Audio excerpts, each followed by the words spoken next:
Krillin, what did you do? Now you would think, because, you know, this is, the stakes are high. You know what I'm saying? The stakes are high, the universes are at stake, right? So you would think a lot of these people would take this shit a bit more serious, but at the end of the day, it is a shonen anime, regardless, you know, even though it's the legendary Dragon Ball with this Dragon Ball Super shit, it's still a shonen anime, so they gotta have some comedic elements and whatnot. But damn, bro, you would think when the stakes are that high, you would not fuck around. You know what I'm saying? If I'm in the universe, I'm in the tournament of power right now, Pa, my only thought in my brain is, I fuck up, we're out of here. I'm not gonna be like, hey, I'm the great. And again, it was kind of funny and comical and shit like that, but still, bro, the universe online. So like, when last week or the week before, whatever, when some of the people were like fucking up and I forgot how to fly, like, bro, the universe is online, like, on the line. Like, what do you like, this episode has some good elements.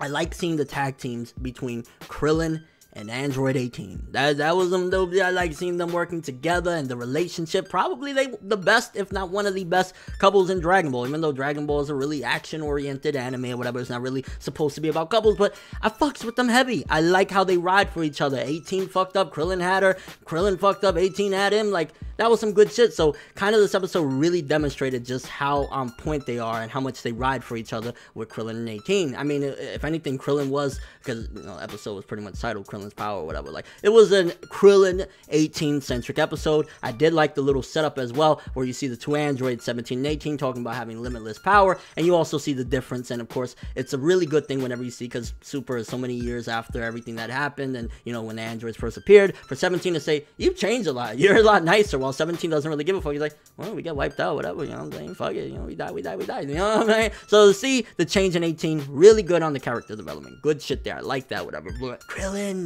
Krillin, did anyone else feel like it was homage and homage to Dragon Ball when Krillin took off his shoe and it stunk? It was really, really funky, and he fucked that dude over with the, you know, the wolf fox motherfucker that he was using his nose. It reminded me of Dragon Ball when Krillin, it was one of the tournament, I want to say it was the first tournament, maybe second one, but I want to say it was the first one, that dude Bacterian that he stunk real bad. It kind of gave me flashbacks of that, using the smell against his opponent. Probably was a little nod to it, probably wasn't, but I like that, because Dragon Ball is the best, yo. Like, Dragon Ball, OG Dragon Ball was phenomenal. If you haven't watched it and you love Dragon Ball Z and all this shit, go watch Dragon Ball. Just a nod right there, because like, that was really fun, and I really liked that and appreciated that. If it wasn't, then whatever, but like, that was some cool shit. It really reminded me. And then just seeing Krillin getting in some action, using the Kamehameha after, like, strategy. That's what good fights in anime, manga, and any type of literature in general. You have some good fights, you need strategy, and Krillin showed what we had this build up to. Would have liked for Krillin to stay around a little bit more, because I felt as though with this filler arc that we had in between the preliminaries and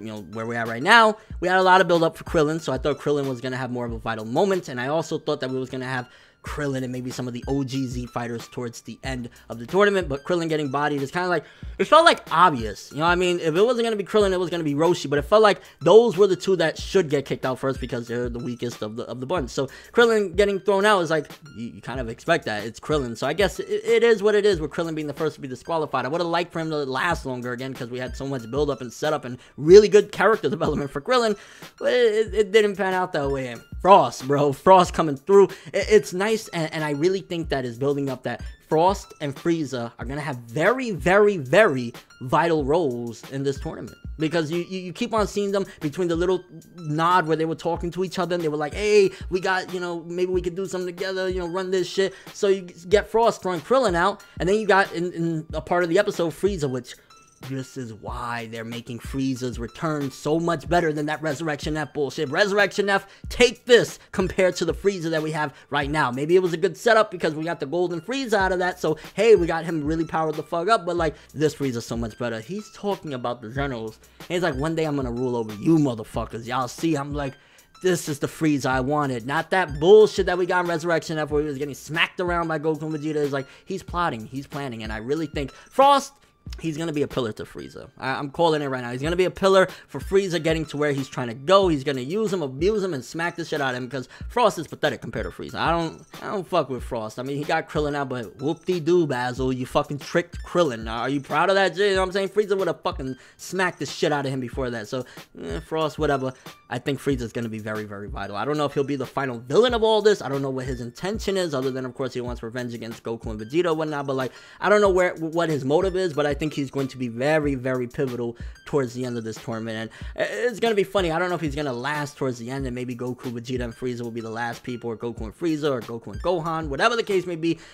It's going to be funny if Frieza gets knocked out to see him sitting in the stands with everybody else, like, what the fuck? And having to root for Goku, like, that would kind of be weird. I mean, I guess we kind of had Frieza rooting for Goku in Hell, if I'm not mistaken, so, whatever, but that was filler. This is, you know, this is kind of canon, whatever you want to call it, so it's going to be interesting to see where Frieza goes with this. And it also was kind of funny that after Frost did that to Krillin, then he runs like a bitch from 18. Like, you scared of 18, bro? Like, 18...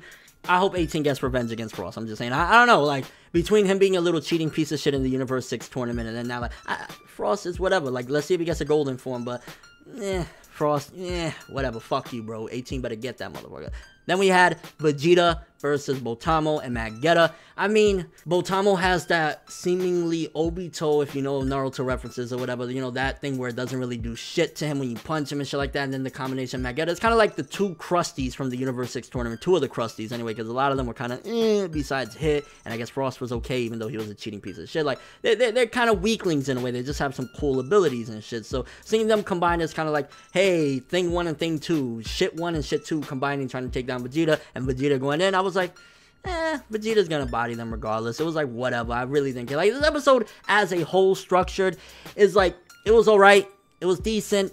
Could have been better. I really wish Krillin again would have lasted longer and shit like that. And then we didn't really get some star players in this episode. I mean, Bamo and Magetta. You know what I'm saying? Like, Vegeta, if he just would have been able to tell Magetta, hey, you suck, the motherfucker would have started crying. He could have break him in half. So, Bamo and Magetta, not a big fan of him, and wasn't really that excited about. I mean, you got Vegeta basically essentially assaulting Winnie the Pooh in this episode. Like, whatevs.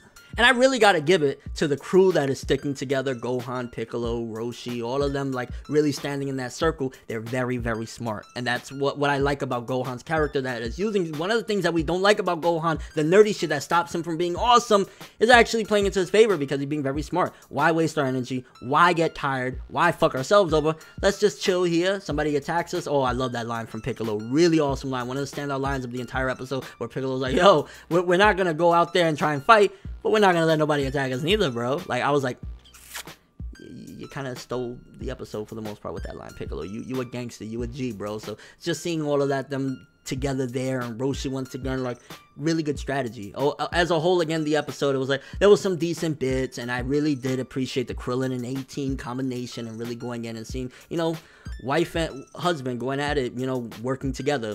What more can you appreciate than that, you know what I'm saying? So, awesome shit there. As a whole, I want to say I give the episode maybe a solid 7. I really, and this is probably the third or fourth time I'm saying it, but I really wish Krillin would have lasted longer, because, again, my expectations for Krillin was like, he was built up as, you gotta use strategy for this tournament. So, for him to get thrown out really quick, it's like, and again, the Vegeta versus Bamo Magetta is kind of curious what you guys think about it, though. Are you disappointed? Are you happy? Or you don't give a fuck either way regarding Krillin being the first one thrown out of the tournament of power? Also, the way he was thrown out by Frost, just kind of tricking him. Did you feel it was like a little, do you feel as though we had too much build up for Krillin to just go out like that? Also, what did you think of the combination, the teamwork of Krillin and 18 working together to try and body motherfuckers? I loved it. I thought it was awesome. That was the best parts of the episode. Also, do you think that it was a callback to Dragon Ball with using the stank shoe to Bacterian, or it was just kind of a coincidence, like stank shoe or whatever? Also, Vegeta versus Bamo and Magetta, again, I thought it was, I don't care for those two characters. I want to see a lot of the newer ones. So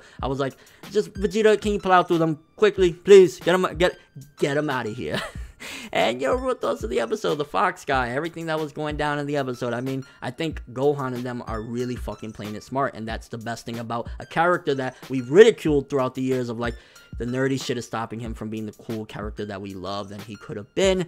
Now it's working to his favor because he's being very smart and strategic, and it's like, I can respect that. I can appreciate that. I don't give a fuck if you're nerdy, whatever. Like, if you doing badass things in a very cool way, I respect it. Why not? And your overall thoughts of the episode. But that's all I have for this one. Thanks for watching. Hope you enjoyed. If you liked anything I had to say or enjoyed the video, drop me a like. I'd greatly appreciate it. And if you want more from me, make sure to subscribe. Follow me on Twitter, Instagram, and stalk my Facebook to get more when the video ends. I'm ForneverWorld, and as always, people, have an awesome day. Krillin, now you gotta go and root for everyone else. You see, you done goofed. You done fucked up. The universe is on the line. What are you doing? Okay, well, let me stop. Have an awesome one.